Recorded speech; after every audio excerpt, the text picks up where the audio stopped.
freedom over fame. Freedom over cycle stays the same. Welcome. First of all, welcome. This is Unsolicited Perspectives, and I'm your host, Bruce Anthony. Thank you for listening and watching wherever you get your podcasts and video podcasts. Subscribe, share, like, comment, and rate us. You can find us on Instagram, YouTube, and Twitch at unsolicited_perspectives. You can find us on Twitter and TikTok at unsolicited_PER. Watch us live now. Watch us live every Thursday night, 7:30 p.m. Eastern on Twitch and YouTube. Our audience continues to grow with each and every episode, and I humbly thank you. On today's episode, it'll be part 2 of Exploring Jewish Identity in America. I speak with both Ayel Sharon and Stephen Precker. We get a little bit more in depth about anti-Semitism in America. But first things first.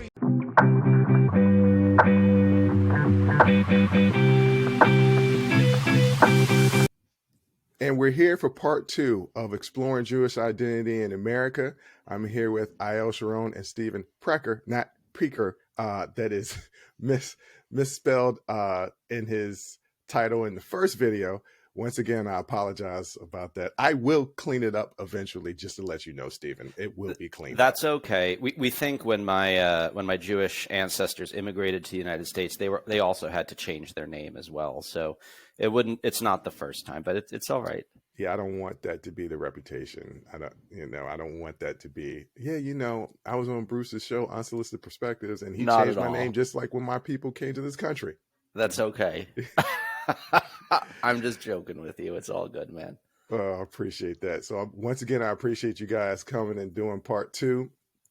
It's really interesting feedback that I got back from that episode, and I kind of want to go in a different direction than we did in that first interview, where we talked about the background and your family and traditions and things of that nature, and get more into what it's like as far as you dealing with American society.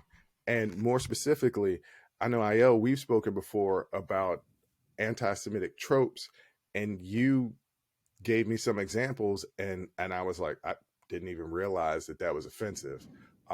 Some stuff are obvious, right? But some stuff isn't so obvious. So both for Stephen and Ayel, I know you said there's a lot. So let me start with Stephen. Stephen, what are some anti-Semitic tropes that maybe you haven't had to deal with, or you have had to deal with here in America? Yeah, so I think most of them deal with money. I think that one of the most common ones that we've heard throughout the ages is that Jews control all the money in the world. And, what it could be based on is, Jewish people were the bankers of Europe, which, people interpret different ways. But, I think that these tropes are still very widely held, something like that. And it doesn't help when you have someone like Bernie Madoff, for example, that was in charge of billions and billions of dollars, that did something terrible. And then that just gives more fuel to the fire of all of the criticisms and tropes, even though that's one person that did something bad. Something that I've heard of that I think many people don't realize that they're saying, or realize what it means when they say it. I'll give you an example. A few years ago, my wife and I were at a bar, and we were sitting next to this couple, and me, I'm social. I get to talking with people. And I don't even know how we got on the topic, but we got on the topic something stupid like hiring, landscapers or something like that. And this guy that I was talking about said, "Oh, I have this real great landscaper. And the best thing about him, he doesn't try and Jew you down on the price." And, I just had to be like, wait, what? Did he just say that? Did I just hear what I thought I heard? And, I think it's that type of stuff that has become just part of the lingo, whether people realize what they're saying is offensive or whether they just think that that's common terminology that one would say. So I think, when you're talking about tropes like that, not only are they overt, they're also very much a part of just, it, I hate to say it, but almost everyday conversation nowadays. You were a better man than me. I would have punched him dead in the face in the bar. Probably would have went to jail that night. But Well, I want to give IL time to talk too, but it's one of those things, and maybe we can get back to it later. But a few weeks ago we were talking about ignorance, and I think you can forgive people for being ignorant if it's something they truly don't know about. But strike one, then learn the facts and be a better person. But we can address that later. Okay. IL? Yeah, I only heard that expression once in my life. I've only heard someone say that once. So I don't think it's well, maybe in certain circles it's a common expression, but I have not heard it used often. I was going to say question, and I hope I don't put my foot in my mouth. Do you think that maybe you haven't heard that often? God, I hope I don't put my foot in my mouth. So, as far certain people have certain physical characteristics, Stephen, I guess from a traditional standpoint, you can't really tell that you're Jewish. But IL, he doesn't look like the stereotype. Exactly. And once again, I'm not trying to be offensive, but he doesn't look like the stereotype of a Jewish person, whereas IL, you favor that more. Do you think that when people see you, they know you're Jewish, so to not say things offensive around you, because like everybody knows I'm black because I'm black. So when growing up, things were said about me behind my back or in closed doors, not to my face, because they didn't necessarily want that confrontation. So do you think that maybe that has something to do with it, that you haven't experienced something like that? Because people could tell that you're Jewish like they could tell that I'm black. Not quite the same thing, but do you understand what I mean? And one, was I being offensive right there asking that question? Did I say it improperly? Did it come off as offensive? And two, is it appropriate to answer that question? I don't know. I think maybe it's because my parents college grads, grad school grads. They both went to grad school, and we lived in upper middle class neighborhoods. So I'm guessing this is an educated segment of society, and people don't talk that way in educated segment of society. I'm thinking maybe in other neighborhoods, which I really wasn't really exposed to, people do talk that way. I don't know what to say. All I can say is I wasn't exposed to that sort of vocabulary when I was growing up. But also, I grew up, well, elementary school not so much, but high school there's a large Jewish population. So obviously they're not going to be using these kind of expressions. Okay, so you grew up around a lot of Jewish people, but that's interesting when we're talking about tropes and stereotypes, that you equate educated with being more aware, more enlightened, and not as educated or not as economically wealthy, being having less class, that they would say something like that. Wouldn't that almost be not quite the same thing, but you're portraying people, you're looking at certain people and giving them this idea of this is what they are. When in essence, for me, just speaking as a Black man, some of the most in your face situations that I've experienced are from lower socioeconomic backgrounds, but I've also experienced it from higher socioeconomic backgrounds. Some of the most overt things have been by the most educated people. We were talking about that on the last podcast. I mean, look at Congress. Look at our political system. Whether many of these people are right and wrong in their views, I mean, I would think that the majority of them are educated from a book smart perspective. But I think some of the most educated people are some of the most ignorant. One of our family friends when I was in high school, he was a Jewish guy, by the way. His business was he had a shop at the flea market.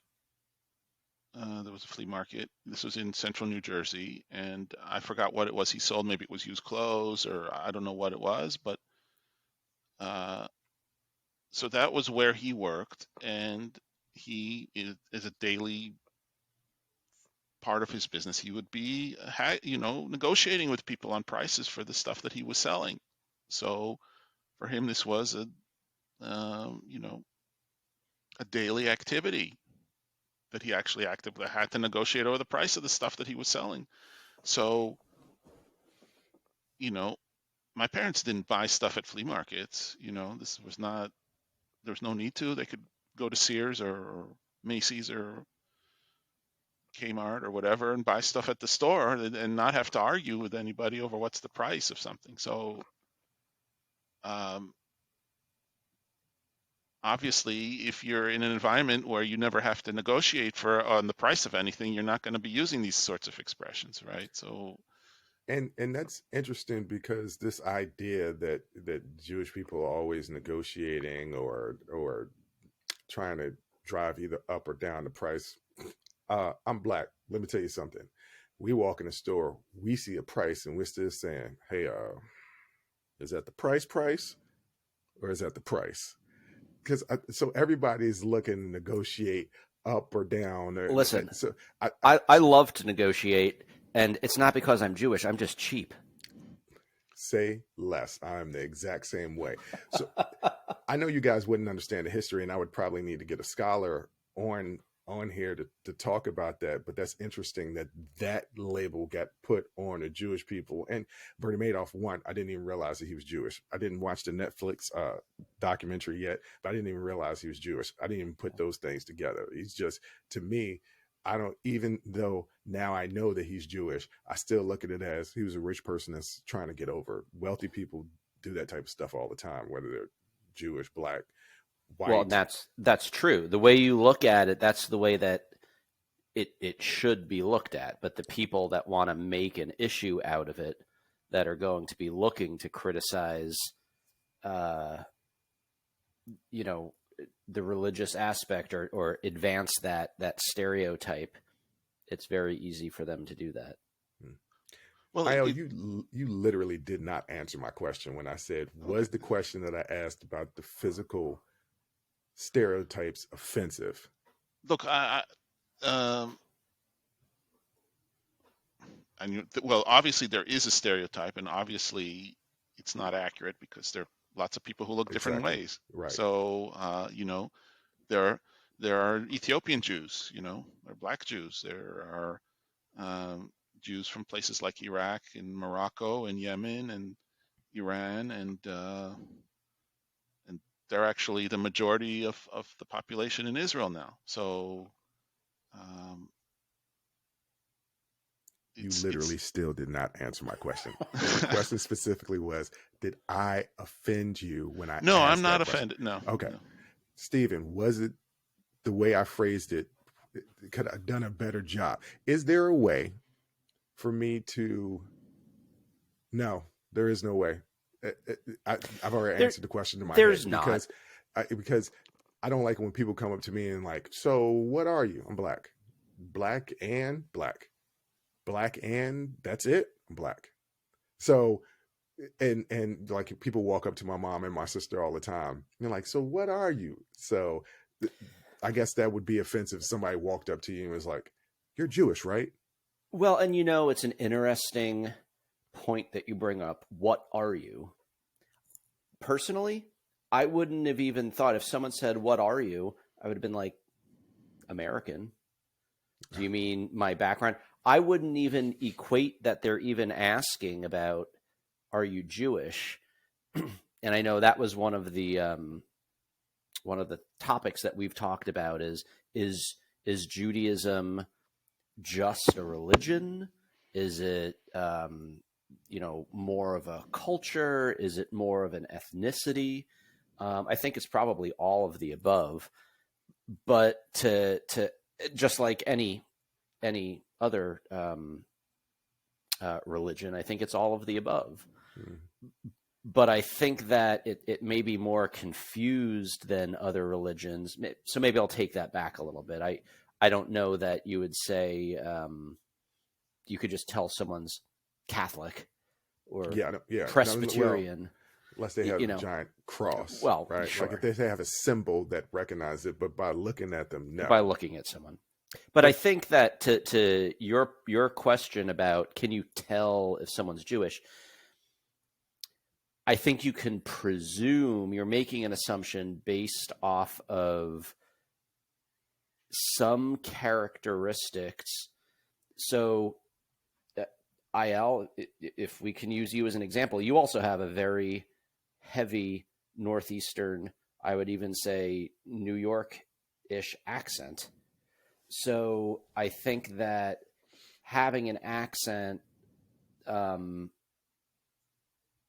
maybe like a Brooklyn or accent like that, also kind of portrays some people, certainly with maybe some physical characteristics as well. But I think that all plays into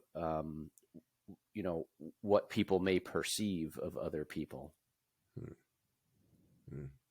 Well, if that makes sense. Yeah. There's a history there, and there was a Supreme Court justice who said that sometimes a book of logic can be summarized can be written instead of as a single page of history, and the single page of history will explain the situation better than the book of logic will. So to understand all of these arguments, who's a Jew, what's a Jew, you have to look at the history of the Jewish people, starting from the biblical times, and then with the destruction of the Second Temple and the exile, and how the Jews ended up scattered around the Mediterranean, both in what ended up later as the Arab countries, and then also in Christian Europe, and then how the Jews were treated in Europe during the Middle Ages, and then in early modernity, and then the Holocaust, and then now the post-war era. So originally Jews were were a nation. They had a nation state in what is modern day Israel, and that's what's discussed in the Bible.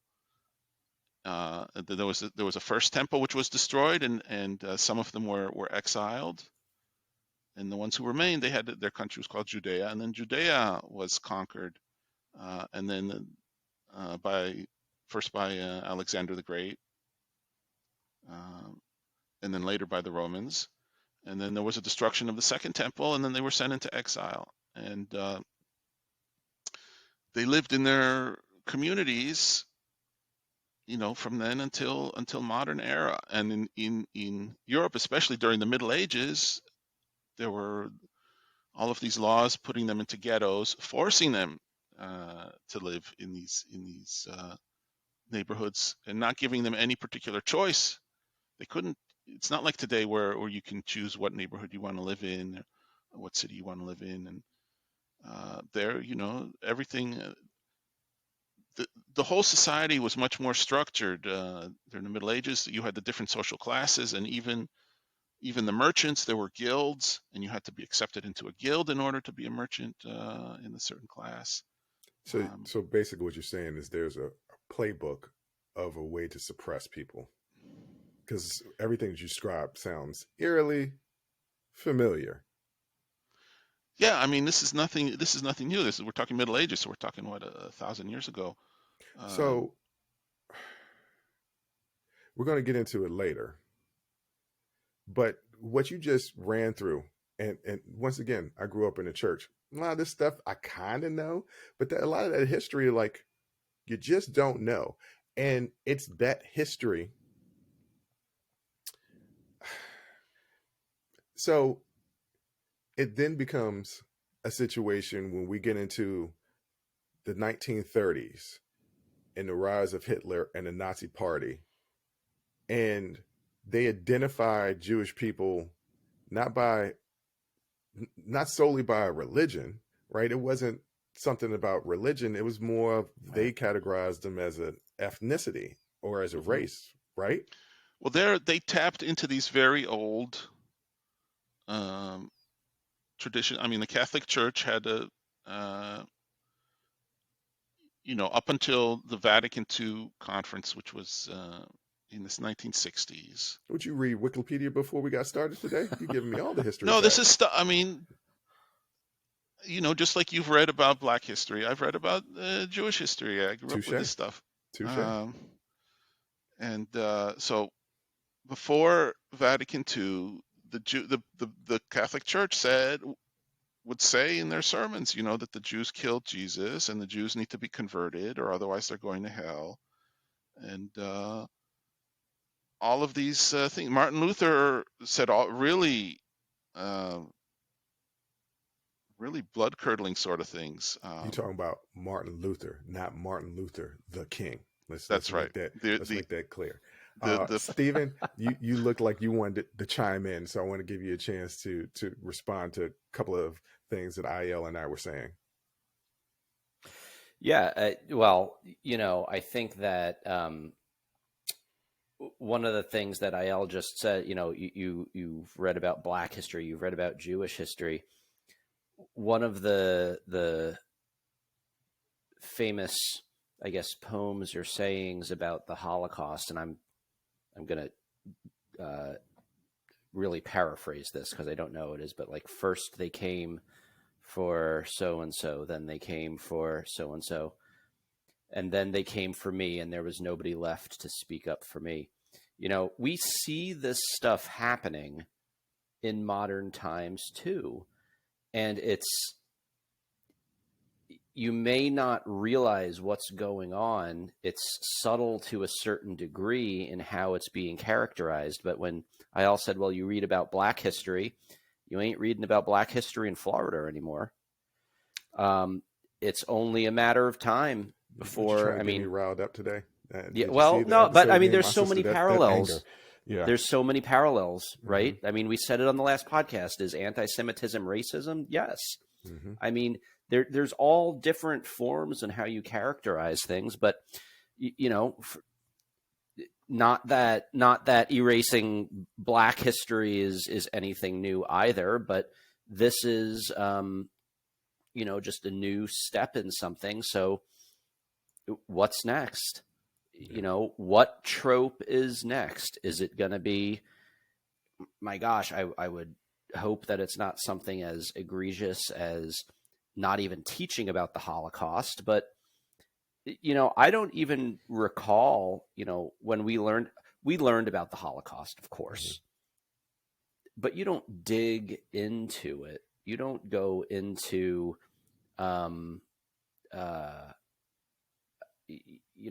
why it really happened, how it happened, unless you have a specialized course on it.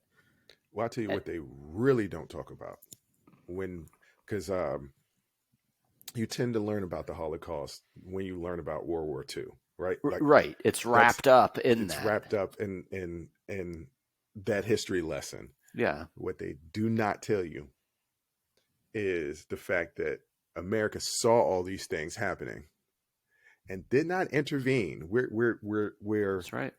We're labeled as the great savior to end the world war, that it was because of us entering that we were able to win the world war.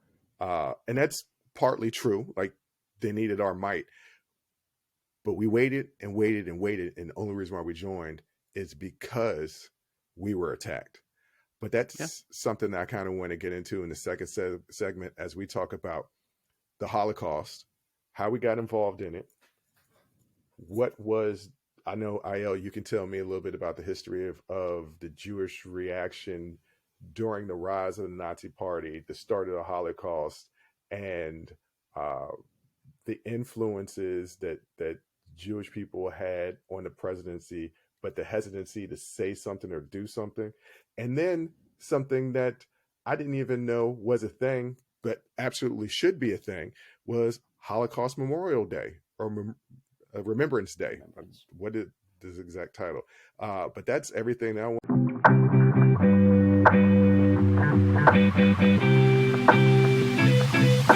We're back, and I think it's really important because, Stephen, you said something that was really poignant, that with today's restriction, but let's just go with the Stop Woke Act, right? Let's just go down to Florida, and the restriction of African American history, what they want to teach, what they don't want to teach. And going back to your point of, you take this away from certain people, you take this away from certain people, until finally there's nobody left for that last person to defend them. And that makes me nervous, not only for me as a Black man, but also for history. And it's not just, we've whitewashed Native American history in this country. We don't know anything really. Nothing is taught. Before Columbus didn't land on any of the Americas, but before Columbus discovered the New World. So you see that that's been stripped beyond our lifetime, right? That was before us.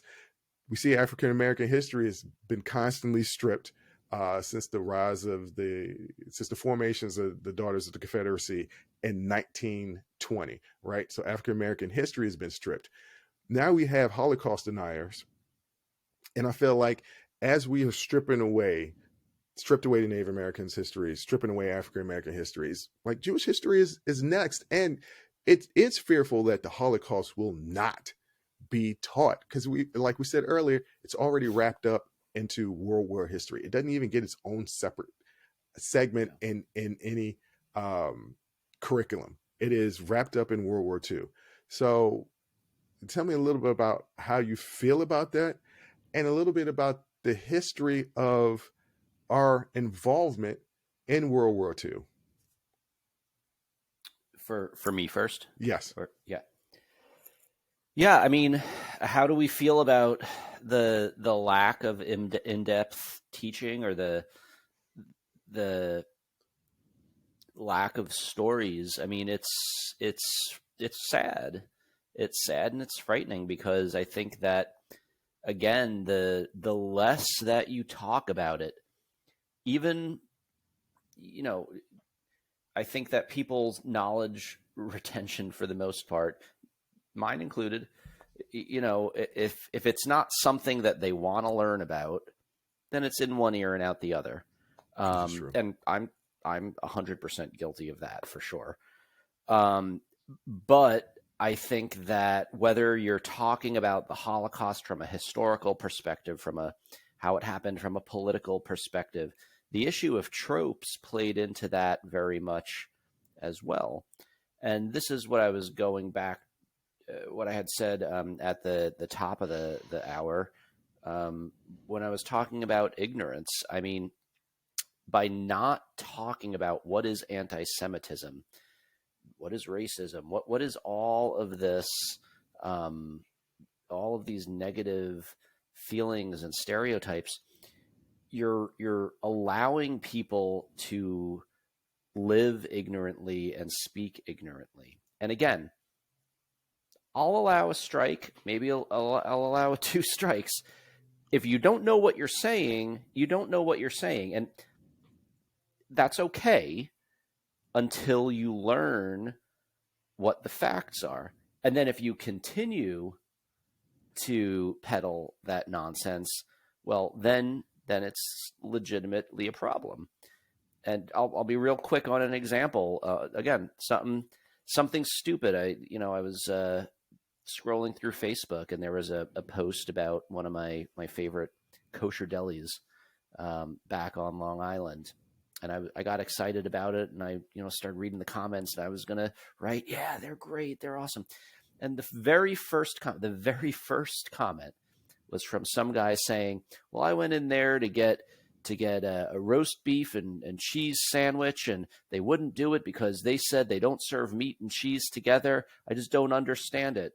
And someone else had said, no, you clearly don't. It's a kosher restaurant. They don't serve meat and cheese together. Well, they sell meat and they sell cheese. Well, just slap it onto a sandwich for me. No, that's not what they do. Well, they should do that for non-Jewish people.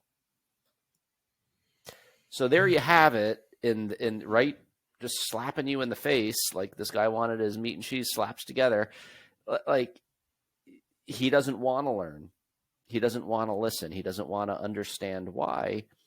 And he's reinforcing these nonsensical, anti-Semitic, disrespectful things about, like, I mean, I'm not going to make any assumption about what his religion is, but let's just pretend that if he's a Christian and he celebrates Christmas, is it reasonable then to him if someone said, well, I want to go to this restaurant on Christmas and it's closed? Well, they should open it up because I don't celebrate Christmas.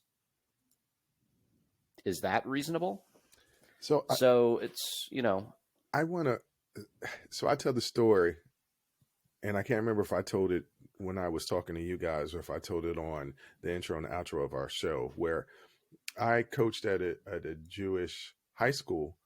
And I came in one day, I'm in college, I'm 21, 22 years old. I came in one day, finishing class, finishing work, going to practice, and I made probably a bologna and cheese sandwich because you're in college. And I walk in and one of the players was like, oh, you really shouldn't eat that here. And I was like, why? It's not kosher. I didn't understand what kosher was. I still technically don't understand what kosher is. So that's one of the questions. Can you explain that and explain the importance of it? But I realized that it was important to him. And I said, say less, homie. I will not do this again. If I do something, I'll make sure that it's not even in the parking lot. I'm not going to disrespect you, your religion, or your culture.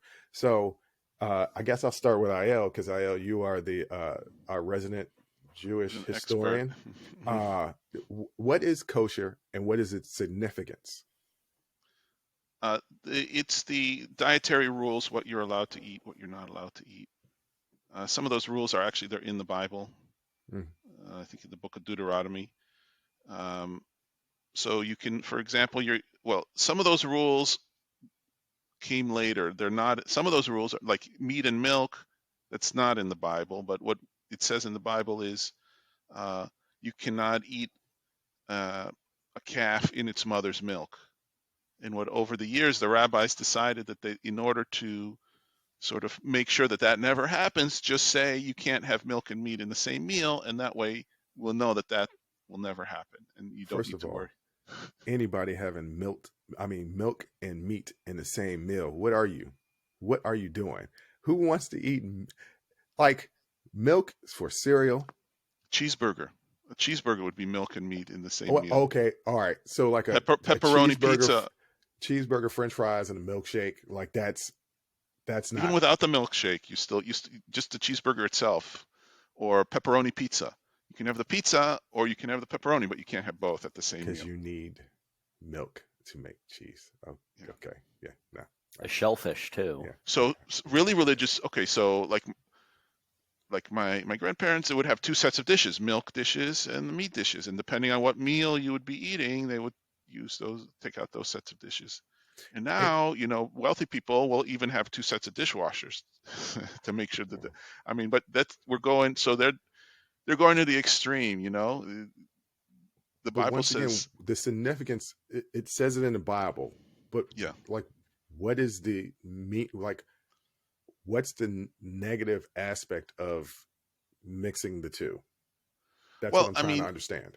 religious people will follow it because this is what it says, right? I mean, I've heard people give after the fact explanations. They'll say, oh well, one is dairy, one is meat. You'll have there's like a chemical reaction where you got bases and you have acids together, because milk is a base from chemistry, and there's acid in the meat, and so they'll cancel one another out. Or like there's iron, but the milk will cancel out the iron, so your body won't get the iron from the meat. I've heard all sorts of, I guess you But in the call it Bible, Heinz. it just says, don't do this without any real. The Bible says don't eat a calf in its mother's milk, which is a very specific combination, right? It doesn't say you can't have it with some other cow's milk, but Oh, they've okay. decided to be, in order to make sure that we're not violating this rule, we'll make the situation stricter, make the rule stricter, and that way there's Uh, no fear. we took a detour, but Stephen, go ahead. I was just going to say, I mean, religion is all interpretation, Yep. right? Yeah. Yeah. It's how you want to interpret things. That's why you have so many different kinds of sects for different religions.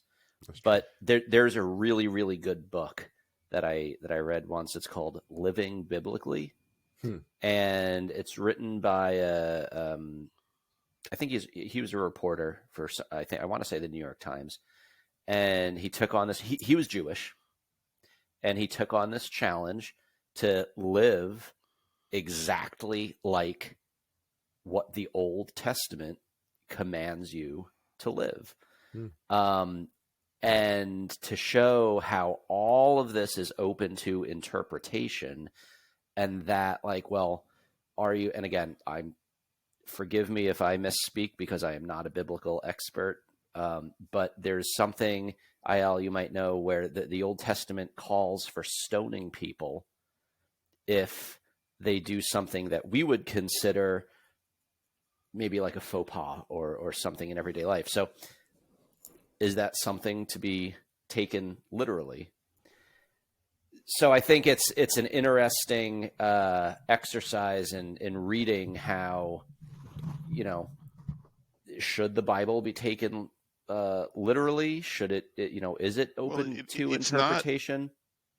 I mean, in the Probably Jewish another conversation for another day. But Yeah, we're yeah, detouring. We're I'll just detouring. make one sentence. I'll just say that in the Jewish tradition, after the destruction of the Second Temple, there already was a huge divergence, because many of the commandments in the Bible are related to the temple.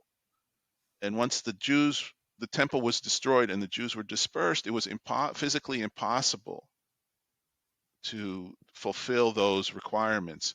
And so the rabbis had to come up with a substitute for what to do instead. So even the most Orthodox Jews don't take the Bible literally. They have tried to reinterpret it over the generations, because some of the commandments are just literally impossible to fulfill. So Yeah, that's that's important. That was also the longest sentence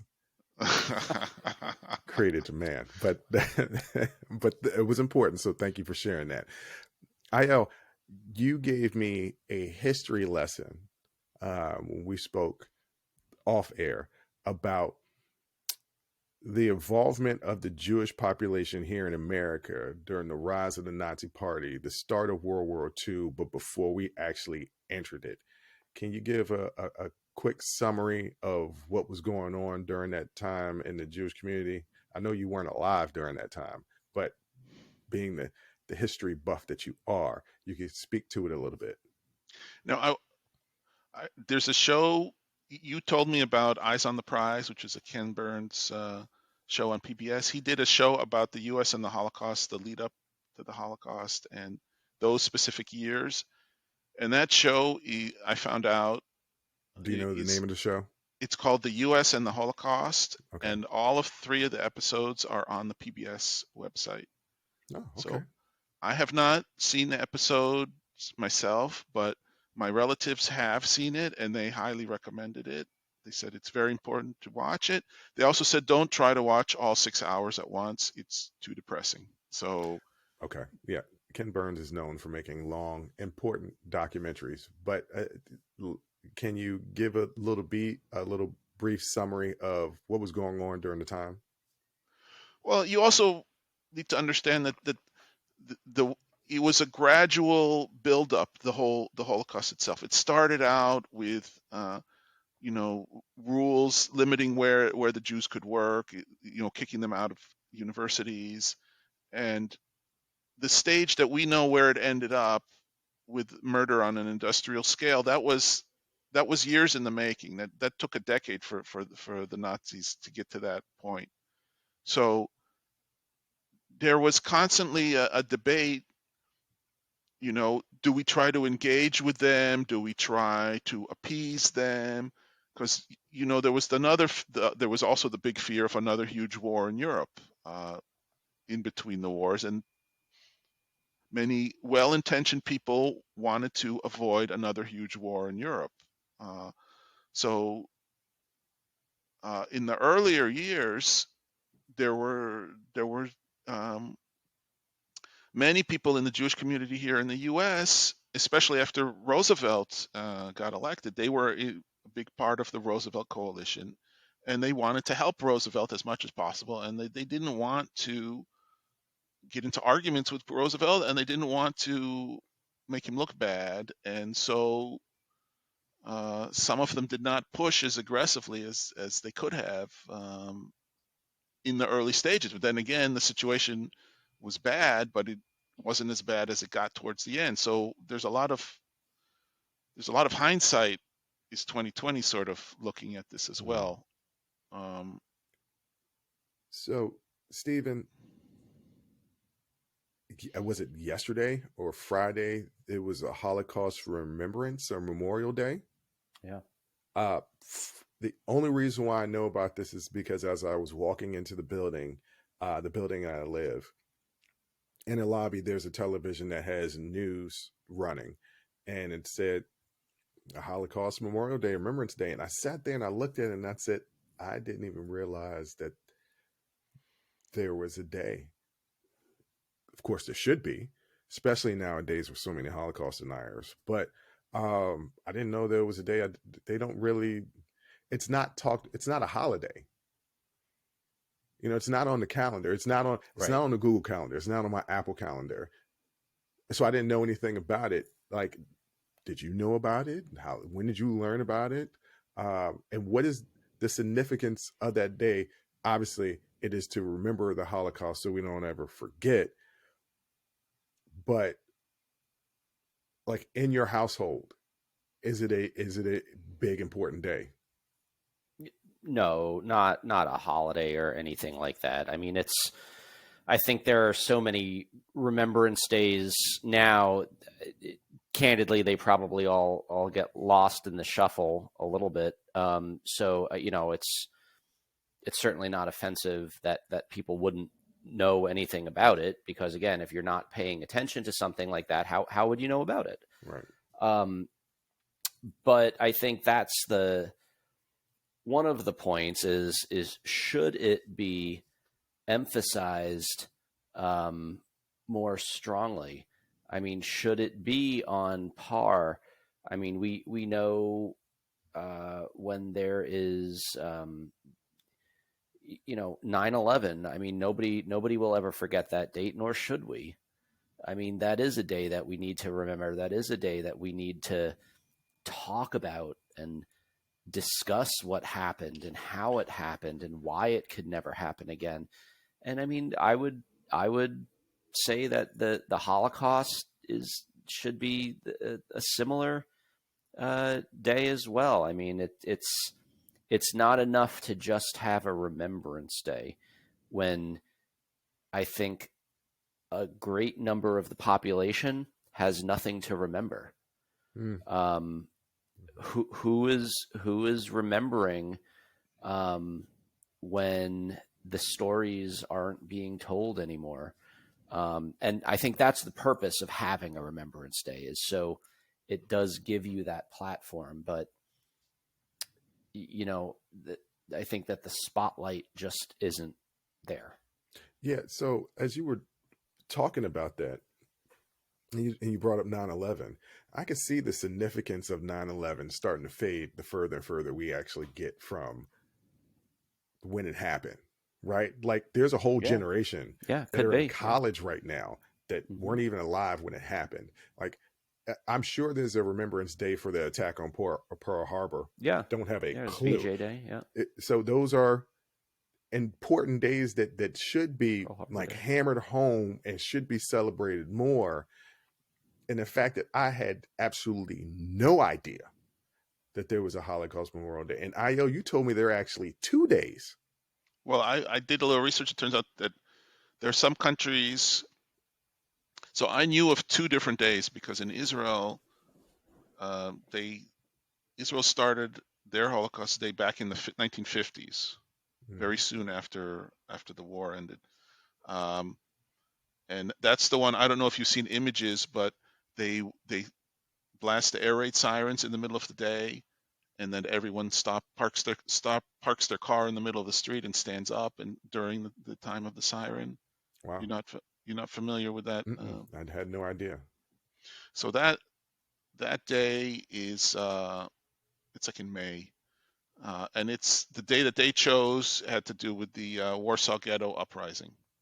The the Jewish Warsaw Ghetto before the Nazis liquidated the ghetto. Um, Now the International Holocaust Memorial Remembrance Day, which was this week, is relatively new. I say relatively new. It's actually 20 years old at this point, but um, only in the 2000s did the UN decide to choose that day and make that the Holocaust Hmm. Memorial Day, and that's the day that the Soviet Red Army liberated Auschwitz. That's the day for that. And then I did some research yesterday, and it turns out that other countries have their own national uh, Holocaust days. Like in the Baltics, in Lithuania, it's the day that the Nazis burned down the Great Synagogue in Vilnius. Mm. So they have a day there. That's their day. Um, in Slovakia, it's the day that a race law was passed, similar to the German Nuremberg laws. Um, so it turns out that there are more than two. That different countries have their own days. France has the day. Their day is when the French Jews were deported to the extermination camps. So um, so it's more than two because there were more than two events that had happened, and there are Yeah. more than two countries. But yeah, the international one that was agreed upon by the UN, uh, 2005, something like that. And frankly, I'm amazed that the UN agreed to to such a thing, but I think it's a good thing. It is a good thing. I got one final question for the both of you guys. What can we do as Americans to make sure the history of the Jewish people and Jewish people in America is never forgotten? Io, I'm going to let you start. Stephen, I'm going to let you finish. I mean, just be curious, read about it, watch TV shows. I mean, like that Ken Burns series. Just learn and talk to your friends and your kids and your family, and For those people who aren't don't live near uh, a highly populated Jewish community, we recommend reading books. The Ken Burns documentary. I'm going to watch that. That's going to be on my list to finish before February because that's me being a history major, and that's my part of American history that I'm really really fascinated with, from World War II all the way through the Civil Rights Movement. That's my jam. So I'm definitely going to watch that. But definitely for people that don't, if you have Jewish friends, talk to them. Talk to them. Stephen. Yeah, you guys said it. I mean, it's just talk about it, learn about it, And even if you're not into history, I'm a history buff myself, but I know people that their eyes just glaze over when they learn about history, no matter what it is. But I mean, there are so many movies, no matter how dramatic they are, that lead into the topic. I mean, my wife and I, we just finished watching the second season of Hunters on Hulu. What is I that think it's about? Hulu. But it's about a band of Jewish people that are hunting Nazis that are on the run. In the aftermath of World War II, it takes place in the 70s, and it's highly fictionalized, highly dramatic. But the point is, there are ways to learn about it. It does bring in some type of factual arguments. It does tell the stories of Holocaust survivors. So if that's something that interests you, learn about things that way, and maybe that'll plant the seed. Maybe that'll light a spark to get you to make you ask a question. Yeah, To maybe say, oh, I know I'm watching a movie, but is what they said true? mm-hmm. Learn Well, about it. there's a graphic novel called Mouse, Maus. It's in 2 volumes. Mouse 1, Mouse 2. Um, the guy who wrote, his name is Art Spiegelman, and so the title of the book is Mouse: My Father Bleeds History, and it's about his father's experiences in Poland during the Holocaust, including in the camps. So um, it's in the form of a graphic novel, but it's a historically accurate book. That's one of the stories, that it's been assigned to teenagers in some high schools, and then there were some high schools in the South now which tried to get it kicked off of the curriculum because they said it was too graphic. Yep. Um, Yep. but that would be, I mean, that won't really, that'll tell you the war years. It doesn't really cover 33 to 39, when Hitler came to power and the whole build up to the war. But those, I mean, people who are curious about history, there are other books that can. There's a famous book by a guy named Shirer called "The Rise and Fall of the Third Reich." He was a newspaper correspondent in Berlin, stationed in Berlin during the whole rise of the Nazi era. And so his is a really first person, considered to be one of the best books to read about that era. So All right, guys. Thank you again for joining me. I appreciate it. I appreciate the candid conversation, the honesty, the learning. I learned so much over these last 2 interviews. And I'm going to continue to learn. I've got a documentary to go watch. I don't know if I'm going to read that book. If they got an audio version of that book, you said it was 2 volumes. I'm going to assume it's probably about 700, it's a 800 graphic pages. novel. It's a cartoon. Okay, so it's got It's like a pictures. it's like a comic book. Oh, well, now you got me. Now you For got me. Mouse 1 and 2, it's like a comic book. Yeah. But guys, thank you again for joining me. I appreciate it. Thank you for Thanks. having us, Bruce. These conversations are important, so thank you for your curiosity, and thank you for wanting to talk about it. You're welcome, and it is very important. And I hope you learned.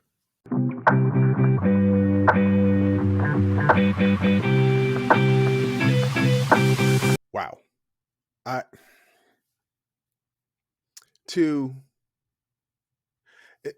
I'm not speechless, because there are correlations between what Jewish people are going through in this country and what Black people are going through in this country.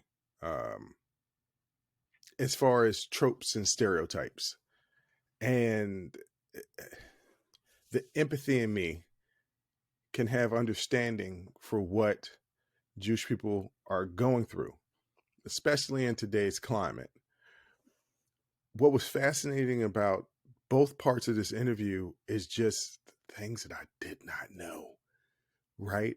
And I implore people to go outside of their comfort zone and be cordial, friendly acquaintances with people who are different than you, who think differently than you, who come from different backgrounds than you do, because that helps your evolution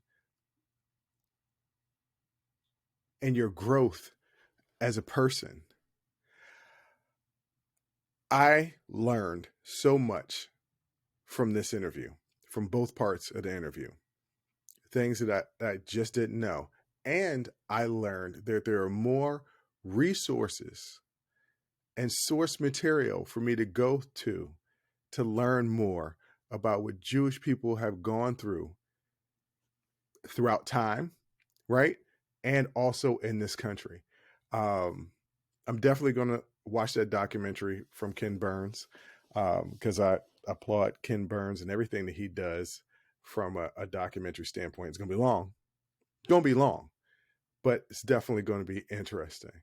I hope that people gained a new perspective, a new understanding of Jewish people in this country. And maybe we can learn to not lean into some of these tropes. Hopefully you learned what is offensive to Jewish people.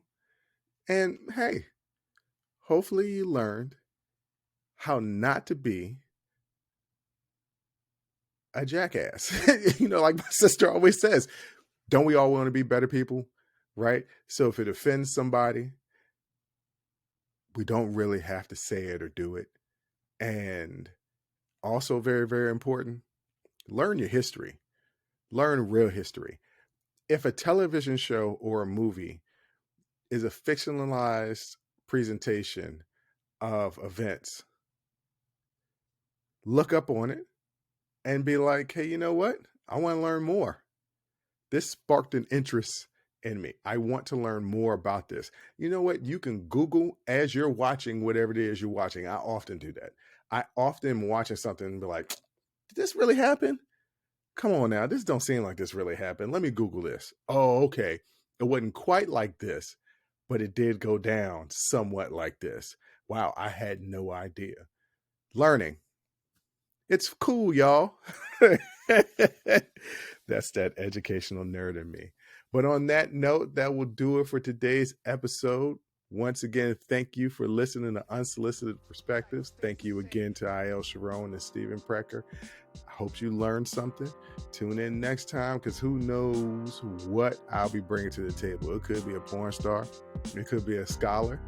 It could be a professional athlete. Who knows? You just got to stay tuned and make sure that you catch the episodes and promote the episodes. Share it on our social media. And on that note, I'll holla. Thank you for listening to Unsolicited Perspectives with Bruce Anthony. Please subscribe, like, comment, share, and donate. Donations help us keep giving you this free content each and every week. Until next time, out of 5,000. Peace. Freedom over fame. Freedom over fame. The cycle stays the same.